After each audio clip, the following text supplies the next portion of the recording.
Hey everyone! Welcome back to my channel, Book Talks with Yo. My name is Yoanna and today we are doing the Nope Trope Book Tag.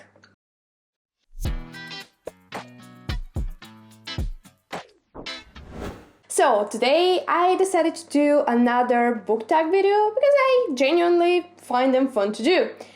Although sometimes I fear that I will expose myself and my very bad memory when it comes to the books I've read. But anyways, today we are doing the Nope Trope Book Tag that was originally created by Zoe at Zoe's All Booked, and I will leave a link to her video down in the description box. But essentially, this tag consists of some bad book tropes that we should forget about and some questions that go alongside with them and that make you choose a book. It's pretty straightforward, so without further ado, let's get into the video. First up, we have the miscommunication with eavesdropping trope. And the question that goes alongside with it is, name a book that you heard great things about and thought you would love, but ended up hating, or not liking at least. And we are starting with a trope I sure do hate. Miscommunication is just a deal breaker with me when it comes to books. And if you've watched my video about writing romantic books, you probably know that this is the trope that I always roll my eyes at and just find it really amateur when I see it in books. Like, every time I'm reading a book, I'm enjoying a book. The moment this trope enters the room, I just want to put this book down and forget about its existence already.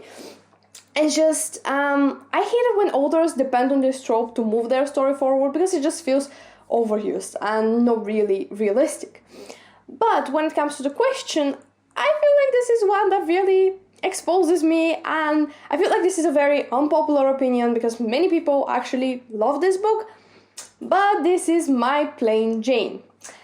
I know, please don't attack me, it's just my personal opinion, very not professional personal opinion, but yeah, I don't know what was it about this book, it just didn't do it for me. I really expected to love it. I was excited about it. I've heard great things about it. Like, I've heard so many people, and I still hear many people talking about this book and how good it is and how it's one of their favorite books, but it just didn't do it for me. And it is some form of a Jane Austen retelling, so it made me even more excited, and I was so sure that I was going to love it. But then I had some problem with the characters. I have no idea why. I just didn't like the characters. I didn't like the narrative style. And I just don't feel like it did the classic justice. And this is one of my favorite books, so I took it personal. I was really disappointed with this book.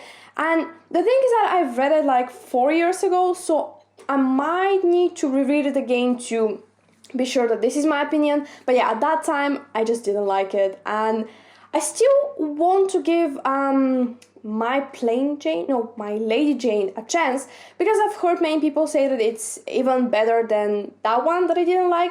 So yeah, I still might give them a chance, but yeah, it works for this question. Next is the love triangle trope. And the question that goes with it is, name a series in which you can't pick your favorite.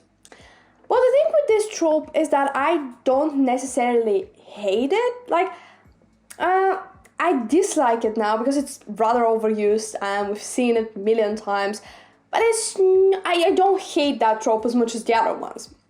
And about the question, what would the series I can't pick my favorite be? Well, you know, the thing is that I don't read that many series, so it's really hard to think of something. Maybe it would be the Percy Jackson series, and I mean both the Percy Jackson and the Olympians and the Heroes of Olympus. I've read them when I was little, well, not that little, but I read them a long time ago, but I loved both series, and I know that a lot of people like the first 5 books and dislike the second 5 books, but I honestly love them both. And I mean, yes, the original 5 remains the original 5, but in the second series we have Leo Valdez, we have Hazel, and don't dare tell me you don't love them, because they were amazing. And the thing is, yeah, I've read them a long time ago, but I love both series, and I don't think I could choose a favorite book now, just because it's connected with nostalgia, and I love them all so much. The thing is that now I actually kind of want to reread them, but at the same time, I want to read the other books by Rick Riordan. Dilemma. Okay, the next nasty trope is not like the other girls or I'm beautiful but I don't know it. And the question that goes with it is name a book that had a pretty cover but was actually boring as hell. And let me just roll my eyes for a second at this trope. Like, I get it. There was a time where this was something new in YA books, and there was it all the time. Like this trope of the girl who is not like the other girls. She is not your typical girl, and she's so majestic and beautiful, but she doesn't know it. Of course, she doesn't. And I get it. As I said, there was a time where this was new. We were all using it, but now it's just overused. It's just boring, and it makes your readers roll their eyes at your book and your characters. And it actually, I can't get why authors continue to use this when it does their character more harm than good. It doesn't make them more relatable or interesting. It makes them flat and plainly boring. And to be honest, I did use it when I was 13. I had one story, but I had this girl that was not like the other girls. But now this is buried with my old writing, so fortunately I'm not using that anymore. And about the book, a pretty cover but a boring book. I don't know why, but I'm finding it really hard to think of something right now. There's one book that I read a long time ago, but it had a pretty cover. It is Pride and Prejudice and Mistletoe by Melissa de la Cruz. I hope you didn't expect me to say Pride and Prejudice because I love this. But yeah, this book, it was festive and cute and had a nice cover, but it was just boring. So my camera politely interrupted me while I was ranting about this book. But as I was saying, it was just alright. It was nothing special. It was nothing that good. I just expected more, and I was honestly bored while reading it. Okay, the next trope is all-consuming love. And the question that goes with it is name a book that gave you a book hangover. Well, the thing is, I don't necessarily hate this trope. I dislike it when the relationship and the love story is the most interesting and important thing about the characters. Because yes, we get it, they are falling for one another, but don't just tell me that. Tell me their quirks, their dreams, their strengths, their weaknesses, their flaws, and etc. I love reading romantic books, but I also don't like it when the love story is the only thing about the characters or about the book. This just makes it pretty much boring, to be honest. And about the question, I usually get a book hangover after I've read a very, very good and captivating book, because it just makes me unable to stop thinking about it, and I even feel kind of guilty about picking up another book after this one, because I just want to stay in this world for as long as I can. And the last book that gave me a book hangover was The Shadow of the Wind by Carlos Ruiz Zafón. And yeah, you probably have heard me talk about this book a million times in this channel, and I have no intention of stopping to do that, because I really, really love this book, and I feel like everyone should read it. This is something I recommend to anyone all the time. Like, if people ask me for book recommendations, this is the first book that comes to my mind. And we have mystery. It is a historical fiction that is set in Barcelona. We have mystery, we have crime. It's somewhat of a coming of an age story at some point. It just has everything, and it's so good that you should definitely read it, with the risk of getting a book hangover after it. And the last trope is the douchebag boyfriend. And the question is, name a book that took you a while to get into, but you ended up loving. And this trope is another no-no for me. Like, it's a deal breaker. It makes me hate a book, because romanticizing abusive and toxic relationships is the worst that can happen in a romantic book, and this is something that we should seriously stop doing. And about the question though, I feel like this is another favorite of mine, and an interesting thing is that I didn't actually like it when I started it. It took me some time to get into it, but then I ended up absolutely loving this book. And this is Strange the Dreamer by Laini Taylor. And this book and its sequence, Muse of Nightmares, are two of my all-time favorite books that I also recommend to everyone all the time.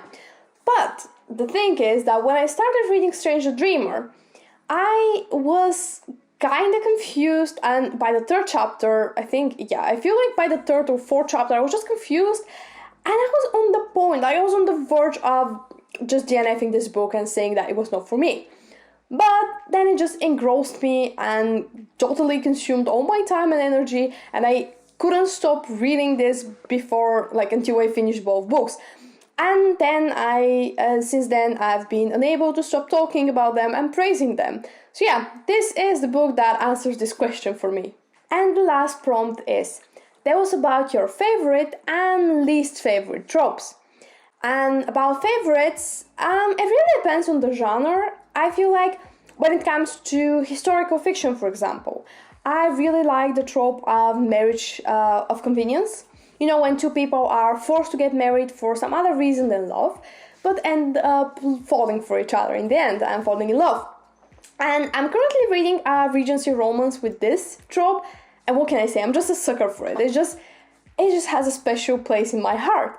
But when it comes to like a trope in general, I really like the found family trope. You know, when a bunch of people come together, they start relying on each other, they get close, and they just become a small family.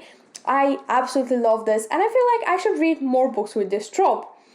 And about my least favorite tropes, that would be, well, miscommunication, toxic relationships, what can I say? What else? Oh, the missing or dead parents in YA. Like, why is it that in every YA book you have the parents just completely out of the picture while the character is going through something so big? But yeah, I'm sure there are more for both, but this is just all I can think of right now. So, that pretty much wraps up today's video. I really hope you enjoyed watching, and if you did, please don't forget to hit the subscribe button so you don't miss out on my new videos. Please let me know down in the comments what are some of your favorite and least favorite book tropes. Thank you once more for watching, and I really hope to see you all next time. Until then, have a smiley week. Bye!